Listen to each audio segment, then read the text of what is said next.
Lu udah pernah nyobain hordeng mahal belum? Belum. Nah, itu udah diwakilin sama dia, udah santai.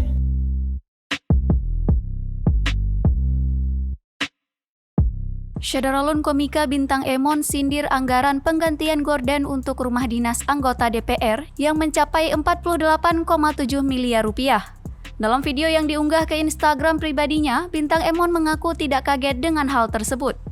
Kemudian, lawan bicara bintang Emon dalam video tersebut mempertanyakan alasan anggaran gorden untuk satu rumah dinas anggota DPR bisa mencapai 90 juta rupiah.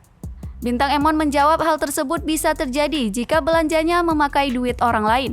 Komika berusia 25 tahun itu menutup videonya dengan mengajak lawan bicaranya untuk mengganti gordennya yang murah. Bang. DPR ganti hordeng harganya 48M. Ya terus kenapa? Nggak usah susun kaget lah ya. Kayak baru pertama aja ada berita beginian dari DPR. Ya tapi ini kan jatuhnya satu rumah tuh 90 juta. Kok bisa? Ya bisa lah kalau lu belanjanya pakai duit orang. Makanya lu harus belajar deh foya-foya pakai duit orang. Pilihannya menjadi anggota dewan apa afiliator, bebas deh tuh ya. Lu udah pernah nyobain hordeng mahal belum?